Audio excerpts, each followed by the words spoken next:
everyone. My name is Julie Menders. I'm the Adult Programming Coordinator at Otis Library, here with Pam Days-Luketich from Liberty Bank. And we are here to talk about getting ready to buy a home. This is session number 8 in our series of the Journey to Financial Well-Being. And this is a great topic. There's a lot to talk about with this. So I'm going to go ahead and pass this over to Pam, and we are going to get started. Hi, Pam. Hello, good morning, everyone, and welcome to our second session on home buying. So last week, we had talked in our last session about, are you ready? Things to be thinking about when it comes time to buying a home. If you remember, we talked about your CIA, getting your credit in order, checking on your income and getting all your income statements and documents ready.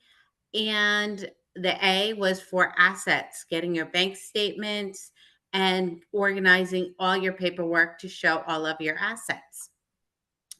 So today we're going to go into a little bit more about financing your mortgage. As you know, purchasing a house is a very big expense, and the majority of people need to get a mortgage in order to finance their home. So, today we're going to talk about all of the things that you need to think about when you're looking to get a mortgage, about the importance of shopping around and making sure you're getting the best deal, because financing a home is a very long term commitment. Usually, a mortgage is for 30 years. So, that's a long time. So, you want to make sure that you have your financing all in order and you're getting the best possible deal that you can. And we'll talk about when it's time to get pre-qualified or pre-approved. So when you think about your mortgage payment, a lot of times we forget that your mortgage payment involves 4 parts. The first part is the principal. That is the amount that you're borrowing from the bank. The interest, the fee, the interest is the percentage of that you're getting charged as your cost to borrow the funds. Taxes. We, in the mortgage payment, figure in how much your taxes are going to be for the year, divided by 12, and that amount is added into your mortgage payment. And taxes can vary depending on what city or town you live in. Some towns, you'll notice the town tax rate is higher than others. So that's something when you're shopping around for your home that you want to consider. And then the last part to the mortgage payment is your insurance. So we have to have, there's 2 types of insurance that a lot of people pay when it comes to home ownership. The first insurance is your home owner's insurance, which will cover the cost to replace your home. The second type of insurance can be called mortgage insurance. And mortgage insurance is insurance that you pay to protect the bank if you do not put down 20% of the payment for your mortgage. So if you put down only 5% of a down payment, the difference you need to have insured, and that becomes part of your mortgage payment. All 4 things are added up to be your monthly amount. When you go to purchase a home, there are a lot of programs available. So, this is where it's important to do all of your research prior to going and talking with a bank or a broker, loan officer. You want to know what's out there so that you can ask all of the questions. So there are many down payment assistance programs available. In Connecticut, right now, we currently have the Time to Own program.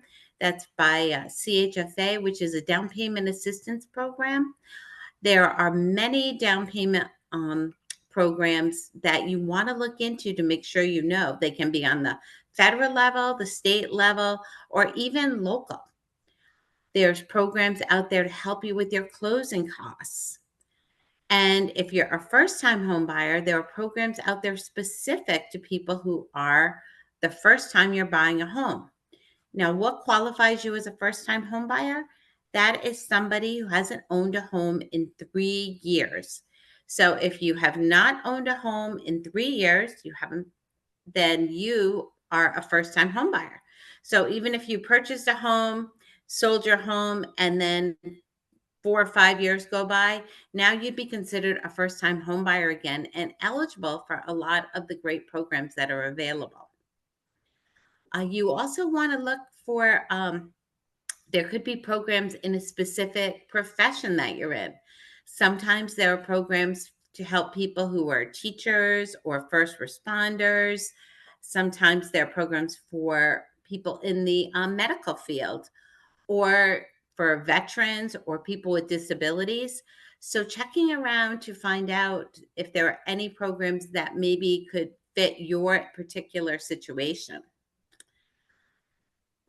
And then also checking if there's a certain town or city that you want to look into, see if they have any special programs. For example, in the city of Hartford, there's a program called House Hartford. And if you're going to be buying a home in Hartford, you can use this funds to help with your down payment costs. And if you take all of those different programs and add them together, a lot of times you can save a lot of money to help you get into that house. So there is a way, you don't have to just be in one program. You can combine programs together and get even more funding to help you with this big cost that you're going to be having. So, again, we've talked about putting together your team throughout this series when you're looking to budget or improve your credit, finding those people who can help you. You want to do the same thing when you're shopping for a house. So, your team's going to consist of your banker, the person that you're going to be looking to help you finance. And that's usually the first person you talk to.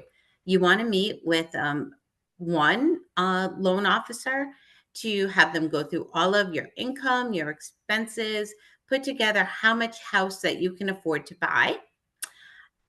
Then, if you're not really happy with that or what programs are available, you know what? Get a second opinion.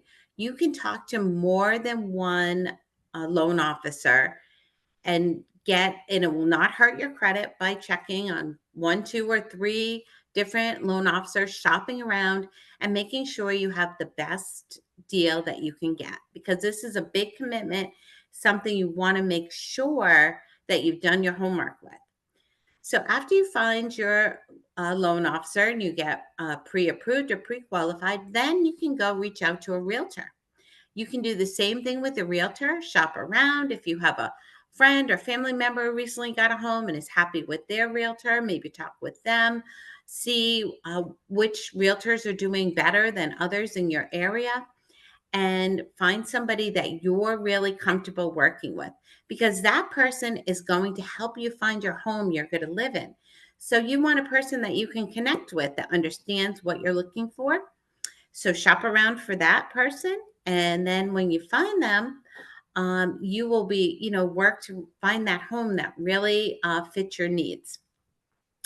So, also, another person you might want to put on your team is someone you know who recently got a home or is a current homeowner, to talk to you about the things that they found that were really helpful, or things that maybe they made mistakes on and would do different in the future. Talking to a lot of different people for this big purchase you're going to make can really be helpful. Also, when you decide a town that you might want to live in or purchase your house, talk to some people who live in that area. Find out what they really like. If you're interested in the school system, talk to someone that has children in that school system and find out if they feel their children are getting a good education. If it's a place that you're looking to retire in, look and see what the town taxes are like and things that are all going to impact you going forward. Take your time, put your team together, and do all of your homework. And this will help you find a home that fits all of your needs and one that you can afford. So, just a few other expenses that you can expect.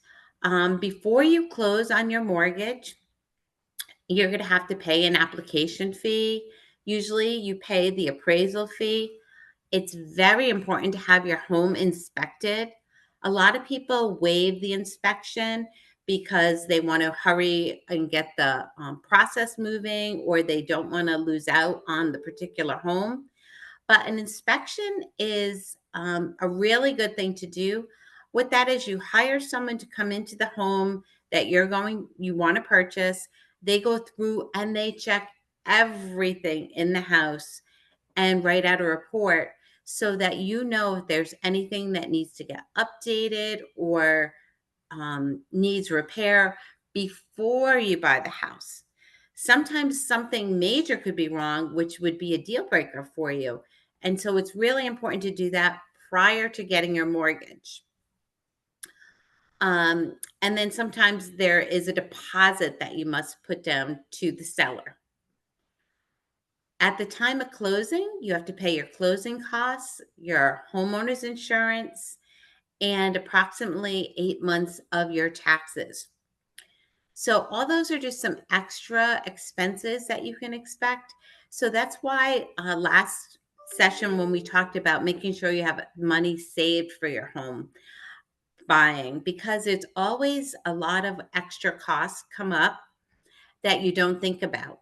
So in addition to your mortgage payment, you have all these other expenses. So it's good to start saving in advance and having a nice cushion in your savings to cover these costs.